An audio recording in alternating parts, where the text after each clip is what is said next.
کسی غریب کو ذلیل کرنا کیسا، یہ ایک سوال کیا گیا، اور یہ ہمارے معاشرے میں ایسے بعض فرعون مزاج لوگ پائے جاتے ہیں کہ جو غریب کو ذلیل کرتے ہیں، بلکہ انہیں انسان ہی نہیں سمجھتے، ان کا رویہ غریبوں کے ساتھ بہت ہی برا ہوتا ہے۔ سب سے پہلے ایک بات یاد رکھیے کہ دیکھیں، غریب ہونا یہ کوئی عیب نہیں ہے، بلکہ کئی ایسے مقامات ہیں جہاں پر اللہ نے غریبوں کا، فقیروں کا ذکر فرمایا ہے۔ جیسے قرآن کریم فرقان حمید میں اللہ نے فرمایا للفقراء المہاجرین الذین اخرجوا من دیارہم، وہ فقراء مہاجرین جو اپنے شہر سے نکالے گئے۔ مہاجرین صحابہ کرام کا ذکر ہو رہا ہے اور فقراء کا لفظ استعمال فرمایا گیا۔ پھر اسی طرح جو مصارف زکوٰۃ ہیں ان میں فقراء کا ذکر آیا کہ انما الصدقات للفقراء، ایون کہ اگر کوئی مالدار کسی غریب فقیر کی مدد کرتا ہے تو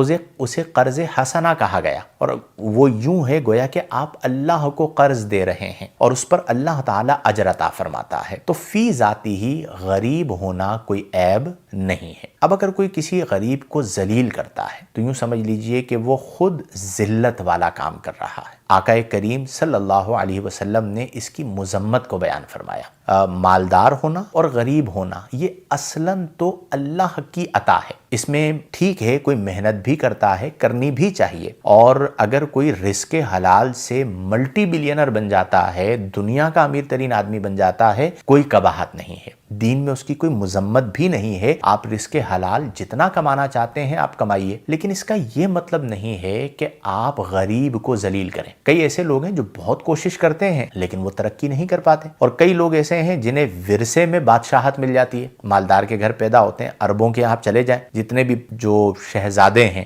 انہوں نے کیا کیا اپنی زندگی میں؟ کچھ بھی نہیں کیا، چونکہ شیخ کے گھر پہ پیدا ہو گئے، یعنی بادشاہ کے گھر پہ پیدا ہو گئے تو وہ مالدار بن گئے۔ اور کئی لوگ ایسے ہیں جو کوشش کرتے ہیں تو ترقی بھی کر جاتے ہیں۔ تو رزق حلال سے مالدار بننا یہ بھی برا نہیں ہے، اور غریب رہ جانا یہ بھی برا نہیں ہے، بلکہ غریبوں کی فضیلت کو تو قرآن و حدیث نے بیان کیا ہے۔ البتہ مال کے نشے میں مدہوش ہو کر غریبوں کو ذلیل کرنا یہ انتہائی ذلت والا کام ہے، اور اس میں کوئی جسٹیفیکیشن نہیں چلے گی۔ یعنی اگر آپ یہ کہتے ہیں، بعض ایسے لوگ ہیں کہ جی میں انہیں غیرت دلوانا چاہ رہا ہوں اس لیے میں انہیں ذلیل کرتا ہوں، تو یہ یاد رکھیں کہ اللہ نے بندے کو عزت عطا فرمائی، اسے غیرت دلانے کے لیے آپ اسے ذلیل کریں اس کی اجازت نہیں ہے۔ میں ایک دو حدیث مبارکہ آپ کے گوش گزار کرتا ہوں، چونکہ جب قرآن و حدیث کی بات آتی ہے تو لوگ قبول کرتے ہیں اور قبول کرنا بھی چاہیے۔ سب سے پہلے تو آیہ مبارکہ کہ غریبوں کا ذکر اللہ نے قرآن میں فرمایا للفقراء المہاجرین الذین اخرجوا من دیارہم۔ اسی طرح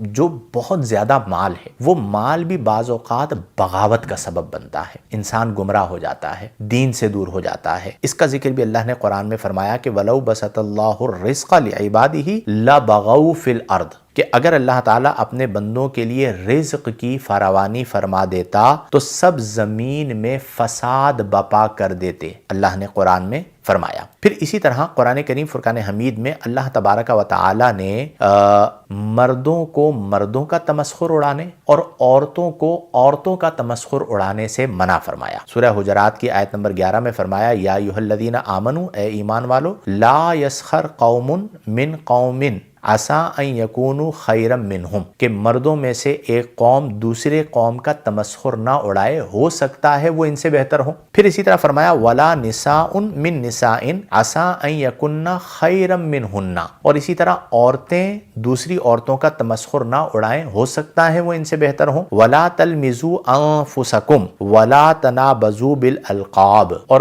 آپس میں ایک دوسرے کو تانا نہ دو اور ایک دوسرے کو برے لقب سے نہ پکارو۔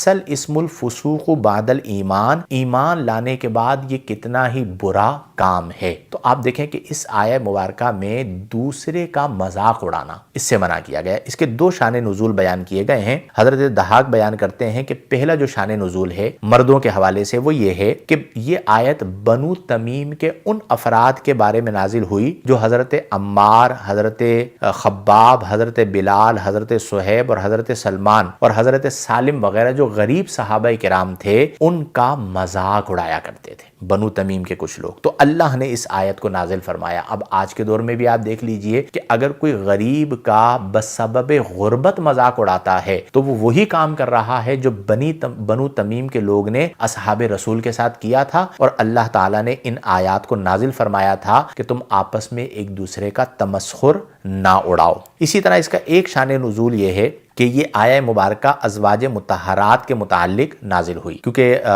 ازواج مطہرات رضی اللہ عنہن میں حضرت ام سلمہ رضی اللہ تعالی عنہا کا جو قد مبارک تھا وہ چھوٹا تھا, ہائٹ مبارک جو تھی وہ چھوٹی تھی, تو اس کی وجہ سے بعض نے انہیں شرمندہ کیا, تمسخر اڑایا, شرمندہ کیا. جیسے ہمارے یہاں بھی ہوتا ہے کہ کسی کا قد چھوٹا ہو تو اس کا تمسخر اڑایا جاتا ہے. تو پھر اللہ تعالیٰ نے ان آیات کو نازل فرمایا کہ ولا نساء, اور عورتیں بھی آپس میں ایک دوسرے کا تمسخر نہ اڑائیں, اس سے منع کیا گیا. تو اس لیے اگر کوئی غریب ہے تو اس بیچارے کا کوئی قصور نہیں ہے, اور آپ کو یہ حق حاصل نہیں ہے کہ آپ انہیں ذلیل کریں. یہ یاد رکھیں کہ مومن وہ ہوتا ہے جس کی زبان اور جس کے ہاتھ سے دوسرا مسلمان محفوظ ہو. تو یہ طریقہ کار غلط ہے. غریب کو بسبب غربت اور بسبب فقیر کو ذلیل کرنا یہ ناجائز ہے, حرام ہے. کل اللہ تبارک و تعالی at the day of judgment آپ سے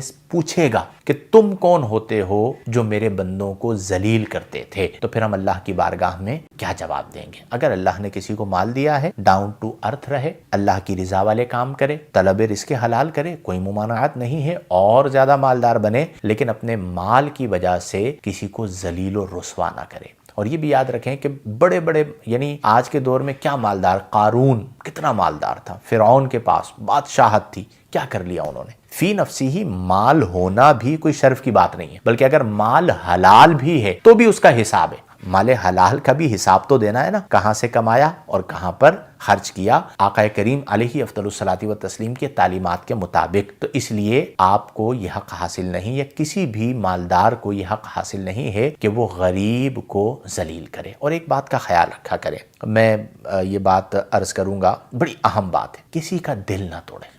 دل جب ٹوٹتا ہے نا کسی کا تو بندہ برباد ہو جاتا ہے. زندگی میں اگر کبھی کسی نے آپ کا دل توڑا ہو, وہ وقت یاد کریں کیسے آنکھ سے ٹپ ٹپ آنسو گرتے ہیں, یا کیفیت کیا ہوتی ہے جب آپ کسی کا دل توڑیں گے. تو وہ بھی انسان ہے. سوچا کریں کہ ہم زبان سے کیا الفاظ ادا کر رہے ہیں. جراحات السنانی لاحت تیام ولا یلتام ما جرح اللسان. جو نیزوں کے زخم ہوتے ہیں ان کے لیے مرہم ہوتا ہے, لیکن جو زخم زبان لگاتی ہے لا یلتام, وہ نہیں بھرتے. تو زبان سے زخم نہ لگایا کریں, جب بھی بولیں اچھا بولیں. ہر چیز میں اچھا راستہ بھی ہو سکتا ہے, آپ اچھے طریقے سے بھی ترغیب دلا سکتے ہیں. ضروری ہے کہ آپ کسی کو ذلیل کر کے ہی جو ہے وہ اسے موٹیویٹ کریں, یہ بھی ضروری نہیں ہے. تو شرعی طور پر کسی کو کی عزت اچھالنا, اس سے بد کلامی کرنا, اسے گالی بکنا, نبی کریم صلی اللہ علیہ وسلم نے سباب المسلم فسوق فرمایا کہ مسلمان کو گالی دینا فسق ہے. اور آج کے دور میں تو آپ جانتے ہیں کہ اگر آپ کسی کو گالی دیں گے, آپ ایک گالی دیں گے آپ کو 100 گالیاں پڑیں گی.